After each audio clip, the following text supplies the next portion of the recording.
సంచలనాత్మకమైనటువంటి ఘటనగా రాష్ట్ర ప్రజలు ఒకందుకు ముక్కున వేలేసుకొని చూస్తున్నటువంటి అంశం ఆర్ఎస్ ప్రవీణ్ కుమార్ కేసీఆర్ భేటీ, తదనంతరం ఇద్దరి మీడియా సమావేశం, బహుజన్ సమాజ్ పార్టీ టీఆర్ఎస్తో కలిసి రాబోయే ఎన్నికల్లో పార్లమెంట్ ఎన్నికల్లో పొత్తులో భాగంగా పాల్గొనబోవడం, ఇది ఒక చర్చనీయాంశమైంది.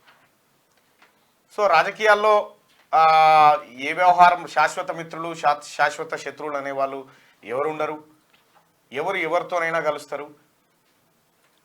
ప్రధానంగా బహుజన్ సమాజ్ పార్టీ మొన్న జరిగినటువంటి అసెంబ్లీ ఎన్నికల్లో ఘోరంగా విఫలమైంది. ఆర్ఎస్ ప్రవీణ్ కుమార్ సుదీర్ఘకాలం పాటు ఐపీఎస్ ఆఫీసర్గా పనిచేసి యువతలో స్వేరియస్ రూపంలో ఒక మూమెంట్ను తీసుకొచ్చి ఆ తర్వాత రాజకీయాల్లో బహుజన్ సమాజ్ పార్టీ రాష్ట్ర నాయకుడిగా రాష్ట్ర అధ్యక్షుడిగా ఆయన ఉండడం, ఆ తర్వాత అసెంబ్లీ ఎన్నికల్లో పాల్గొనడం, దాదాపు అన్ని నియోజకవర్గాల్లో అభ్యర్థులను ప్రకటించడం. సో కొంతవరకు ఏదో కార్యక్రమం జరుగుతుందనేటువంటి వాతావరణంలోనైతే ఉండే, కానీ వాస్తవ పరిస్థితులు ఎన్నికల ఫలితాల తర్వాత బయటకు వచ్చినాయి. బహుజన్ సమాజ్ పార్టీ ఎక్కడ కూడా పెద్దగా ప్రభావం చూపించిన పరిస్థితి లేదు, ఒకటి రెండు మినహా. ఇక్కడ పటాన్చెరు నియోజకవర్గంలో నీలం మధు బహుజన్ సమాజ్ పార్టీ తరఫు నుంచి ఎన్నికల బరిలో నిలిస్తే దాదాపు 46,000 ఓట్లను సాధించగలిగిండు. ఆ తర్వాత సిర్పూర్ కాగజ్ నగర్లో ఆర్ఎస్ ప్రవీణ్ కుమార్ గారు ఒక 40,000 పైచిలకు ఓట్లను సాధించగలిగిండు. ఇట్లా వట్టే జానయ్య గారు ఒక 20,000 ఓట్ల వరకు చీల్చగలిగిండు. ఇట్లా కొంతమంది చక్రధర్ గౌడ్ కొన్ని ఓట్లు చీల్చగలిగారు. అయితే ప్రస్తుతం ఉన్న పరిస్థితుల్లో బహుజన్ సమాజ్ పార్టీ తన మనుగడ ప్రశ్నార్థకంగా మారిపోయింది. బహుజన్ సమాజ్ పార్టీ తిరిగి జవసత్వాలు పుంజుకోవాలన్నా, తిరిగి తన స్థానాన్ని నిలబెట్టుకోవాలన్నా ఏదో ఒక ఆల్టర్నేట్ సోర్స్ను వెతుక్కుంటుంది అనేటువంటి చర్చ సాగుతూ ఉంది. సో అందులో భాగంగా నిన్న ఆర్ఎస్ ప్రవీణ్ కుమార్ కేసీఆర్ను కలిసిన తర్వాత మీడియా సమావేశంలో భవిష్యత్తులో కలిసి పనిచేయబోతా ఉన్నాం, లౌకిక శక్తులు సామాజిక న్యాయం అనేటువంటి అంశాలను ఆయన ప్రస్తావించారు. సో ఆర్ఎస్ ప్రవీణ్ కుమార్ గారు తీసుకున్నటువంటి నిర్ణయమా, లేకపోతే మాయావతి కేసీఆర్ కలిసి చేసినటువంటి నిర్ణయమా అనేది కాసేపు పక్కన పెడితే, సో బహుజన్ సమాజ్ పార్టీకి ఇప్పుడు బీఆర్ఎస్ అండ అవసరం ఉందా అనేది ఒక చర్చ. ఎస్, మొన్న అసెంబ్లీ ఎన్నికల వరకు ఆర్ఎస్ ప్రవీణ్ కుమార్ బహుజన్ సమాజ్ పార్టీ కేసీఆర్ పైన ఓ రకమైనటువంటి యుద్ధాన్ని చేసినటువంటి పరిస్థితి చూసినాం. పేపర్ లీకేజీ దగ్గర నుంచి అనేక వ్యవహారాలు, కాళేశ్వరం దగ్గర నుంచి అనేక వ్యవహారాల్లో ఆర్ఎస్ ప్రవీణ్ కుమార్ కేసీఆర్ ప్రభుత్వం పైన పోరాటం చేసిండు. సడన్గా టీఆర్ఎస్ పార్టీ అధికారంలో నుంచి దిగిపోయి కాంగ్రెస్ పార్టీ అధికారంలోకి వచ్చింది. అధికారంలోకి వచ్చిన వెంటనే 3 నెలలు కాలేదు, అప్పుడే బహుజన్ సమాజ్ పార్టీ టీఆర్ఎస్తో దేని మీదైతే పోరాటానికి దిగిందో ఆ పార్టీతో పొత్తుకు దిగింది. సో ఈ పరిణామాలన్నింటినీ బహుజనవాదులు కొంత తీక్షణంగా పరిశీలిస్తూ ఉన్నారు. ముఖ్యంగా ఆకునూరి మురళి లాంటి వాళ్ళు గాడిద మీద ఎక్కైనా సరే ఎంపీ కావాల్సిందేనా అంటూ ట్వీట్ చేయడం. అటు ఆర్ఎస్ ప్రవీణ్ కుమార్ గారు మరి ఆయన ఆలోచన ఎట్లా ఉందో తెలియదు, కానీ రాజకీయాల్లో మాత్రం శాశ్వత శత్రువులు శాశ్వత మిత్రులు అనేవారు ఎవరు ఉండరు. దానికి ఒక ఉదాహరణగా మనం లక్నో గెస్ట్ హౌస్ ఉదంతాన్ని తీసుకోవచ్చు. 1995లో రామజన్మభూమి అంశం భారీగా తెరపైకి వచ్చి ఉత్తరప్రదేశ్ మొత్తం బీజేపీ వశమవుతున్నటువంటి సందర్భంలో బహుజన్ సమాజ్ పార్టీ, సమాజ్వాదీ పార్టీ 2 పార్టీలు కలిపి ఆ కూటమి దాదాపు 177 సీట్లు సాధించి కాంగ్రెస్ పార్టీ మద్దతుతో ఉత్తరప్రదేశ్లో అధికారాన్ని చేపట్టినాయి. ఆ తర్వాత జరిగినటువంటి పరిణామాల నేపథ్యంలో ఎస్పీ బీఎస్పీ విడిపోయిన సందర్భంలో లక్నో గెస్ట్ హౌస్లో మాయావతి అలాగే ఆమె పార్టీ ఎమ్మెల్యేలు ఉన్న సందర్భంలో సమాజ్వాదీ పార్టీ ఎమ్మెల్యేలు కార్యకర్తలు మాయావతి పైన దాడి చేయడం, మాయావతి ఎమ్మెల్యేల పైన దాడులు చేయడం, ఒకానొక దశలో మాయావతిని చంపేస్తున్నారంటూ ఆందోళన కలిగినటువంటి పరిస్థితులు 1995లో చూసినాం. ఆ సందర్భంలో మాయావతి కూటమి ప్రభుత్వాన్ని కూల్చి ఏ పక్షం మీదనైతే వ్యతిరేకంగా పోరాటం చేస్తూ ఉందో బహుజన్ సమాజ్ పార్టీ, ఆ పక్షంతోనే పొత్తు పెట్టుకొని భారతీయ జనతా పార్టీతో పొత్తు పెట్టుకొని ఉత్తరప్రదేశ్ ముఖ్యమంత్రిగా ఆమె ప్రమాణ స్వీకారం చేశారు. ఇదంతా ఆ రోజు అప్పటికి కొద్దిగా అనారోగ్య కారణాలతో హాస్పిటల్లో ఉన్నటువంటి కాన్షీరామ్ గారికి మాయావతి తెలియజేయడం, కాంశీరామ్ గారు అంగీకారం తెలపడం, భారతీయ జనతా పార్టీతో బీఎస్పీ పొత్తు పెట్టుకోవడం, ఇవన్నీ చకచకా జరిగిపోయినాయి. 1995లో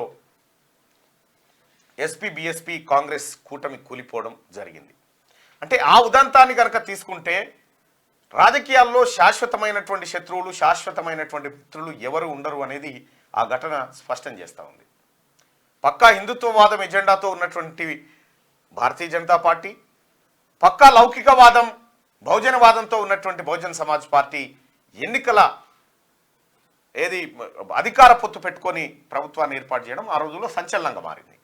ఆ తర్వాత అప్పటి నుంచి బద్ధ శత్రువులుగా మారినటువంటి సమాజ్వాదీ పార్టీ, బహుజన్ సమాజ్ పార్టీ ఆ తర్వాత 2019లో లోక్సభ ఎన్నికల ముందు ఇక్కడ పొత్తును ప్రకటించిన ఉత్తరప్రదేశ్లో ఘోరంగా విఫలమైపోయింది. బహుజన్ సమాజ్ పార్టీ ఇప్పుడు భాజపాతో ఉత్తరప్రదేశ్లో ఉంది. ఇక్కడ కేసీఆర్ భాజపాకు వ్యతిరేకంగా పోరాడుతున్నటువంటి వ్యక్తి. అక్కడ భారతీయ జనతా పార్టీతో మాయావతి కలిసిమెలిసి తిరుగుతూ ఉంది. ఇక్కడనేమో కేసీఆర్ బహుజన్ సమాజ్ పార్టీ పొత్తు. ఒకసారి ఆ బోర్డు ఆన్ చేయి. ఇది కొంచెం వివరంగా చెప్పే ప్రయత్నం చేస్తా. అయితే ఇది అనుకుంటున్నా. అయితే దీన్ని కొంచెం పరిశీలిస్తే మనకు అంటే రాజకీయం అర్థమయ్యేటువంటి అవకాశం ఉంటుంది. రాజకీయాల్లో రకరకాలు విభిన్నమైనటువంటి వ్యక్తులు ఉంటారు, విభిన్నమైనటువంటి చర్యలు ఉంటాయి, వాటిని పసిగట్టలేం మనం. ప్రస్తుతం లక్నో దాడి, లక్నో గెస్ట్ హౌస్ దాడి 1995.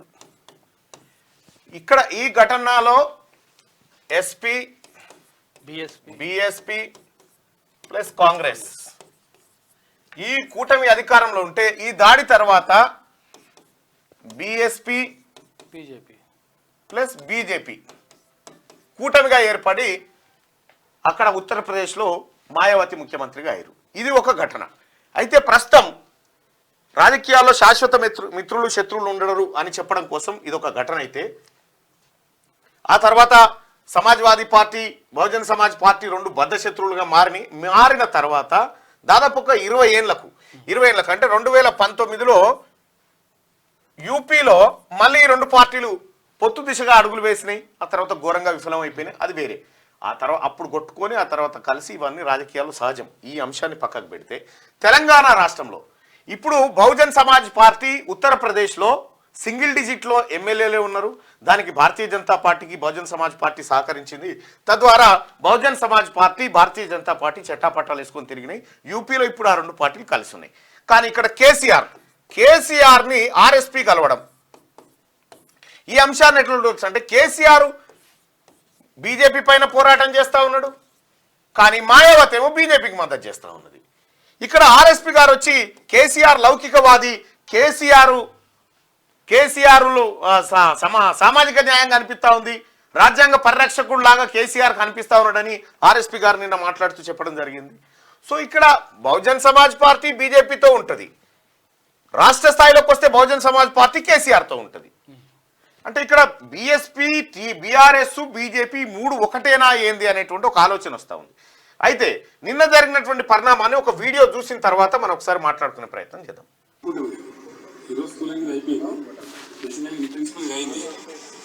కొన్ని సీట్లు వాళ్ళు పోటీ చేయాల్సిందే, కొన్ని సీట్లు మేము పోటీ చేయాల్సింది. ఒకసారి అలయన్స్ అనుకున్న తర్వాత గౌరవపరంగానే ఉంటుంది కదా. మీరు తెలియదు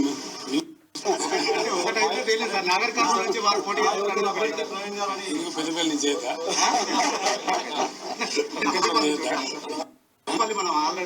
వరంగల్ స్టేట్ ప్రెసిడెంట్ వరంగల్ నుంచి చేద్దా ఇదేం చేసి దానికే ఉంటుంది. జనరల్ సీట్ కూడా చేయొచ్చు.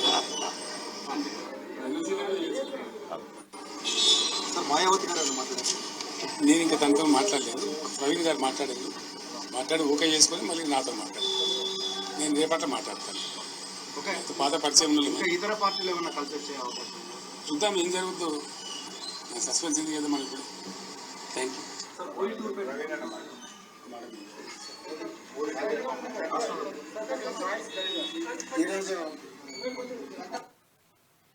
ప్రవీణ్ గారిది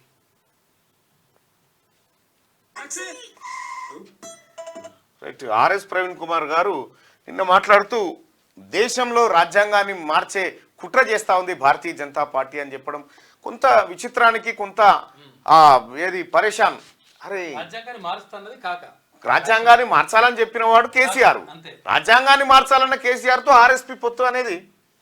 ఈరోజు తెలంగాణ మాజీ ముఖ్యమంత్రి శ్రీ పెద్దలు గౌరవనీయులు శ్రీ కేసీఆర్ గారిని కలిసినందుకు చాలా ఆనందంగా ఉంది.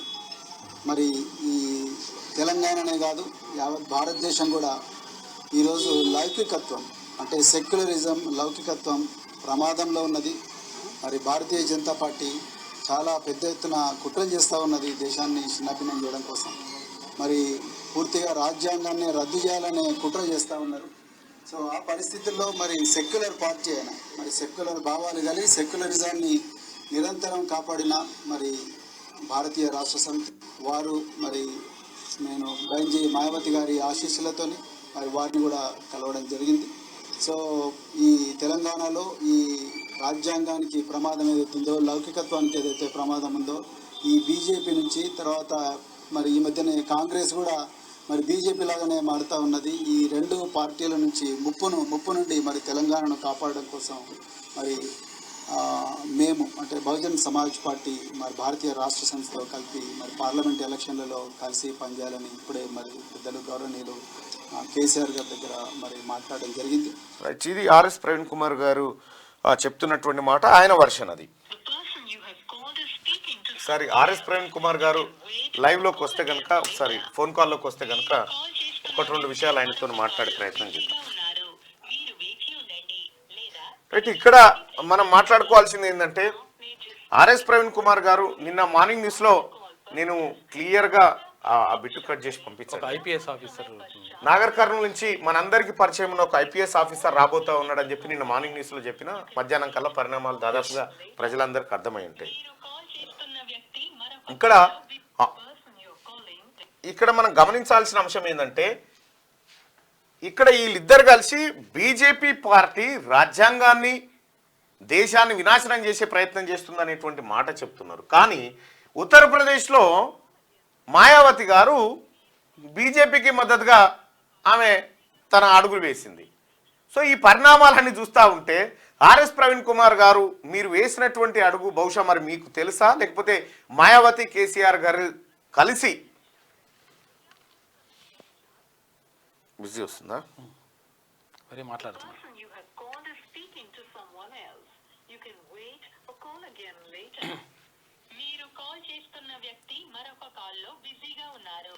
రైట్. అది వాళ్ళ పార్టీ అంతర్గత వ్యూహాల్లో భాగమై ఉండొచ్చు, ఎవరు కాదన్నారు. కానీ కాకపోతే ఇప్పుడు బహుజన్ సమాజ్ పార్టీ కాన్సీరామ్ గారు మొదట్లో బహుజన్ సమాజ్ పార్టీని స్థాపించి పోరాటం చేసినప్పుడు 2% ఓట్లతో స్టార్ట్ అయ్యిండు. ఇప్పుడు కూడా బహుజన్ సమాజ్ పార్టీ ఇక్కడ కొంత వేళ్ళూనుకున్నటువంటి పరిస్థితుల్లో బీఆర్ఎస్తో పొత్తు కలవడం అనేది చాలామంది బహుజనవాదులు జీర్ణించుకోలేకపోతున్నటువంటి అంశం. అయితే ఇక్కడ వైరుధ్యం కనిపిస్తూ ఉంది. కేసీఆరే రాజ్యాంగాన్ని మార్చాలని చెప్పిండు. రాజ్యాంగాన్ని మార్చాలని చెప్పిన వ్యక్తి కేసీఆర్, రాజ్యాంగ పరిరక్షకుడే కేసీఆర్ అని ఆర్ఎస్ ప్రవీణ్ కుమార్ గారు చెప్పడం విచిత్రంగా ఉంది.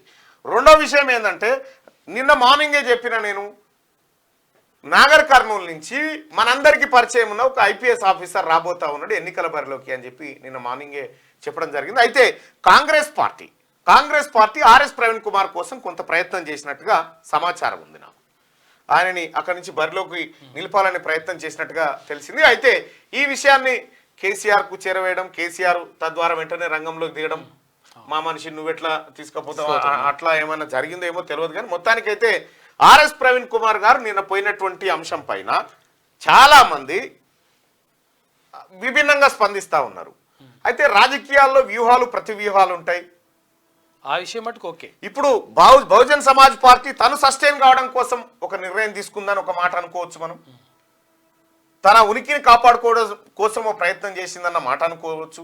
కానీ ఇక్కడ కూటమి చూస్తూ ఉంటే ఈ బీఎస్పీ బీఆర్ఎస్ కూటమి చూస్తూ ఉంటే మాయావతి కూటమి అక్కడ బీఎస్పీ బీజేపీ అయినప్పుడు లోకల్లో బీజేపీతో ఆర్ఎస్పీ ఉండాలి, లేకపోతే బీఎస్పీ ఉండాలి. కానీ ఇక్కడ విభిన్నంగా కనిపిస్తూ ఉందంటే ఇదంతా ఒక ముందే ఒక 2-3 ఏళ్ల క్రితమే జరిగినటువంటి పొలిటికల్ డ్రామా లెక్క కనిపిస్తూ ఉంది. గతంలో కూడా ఒకటి నాకు ఒక సందేహం ఉండే, అప్పుడు చెప్పలే, ఎన్నికల సందర్భంలో చెప్పొద్దని చెప్పలే, కానీ ఇప్పుడు 1-2 సార్లు కూడా అని ఉంటా. అవును. గ్రూప్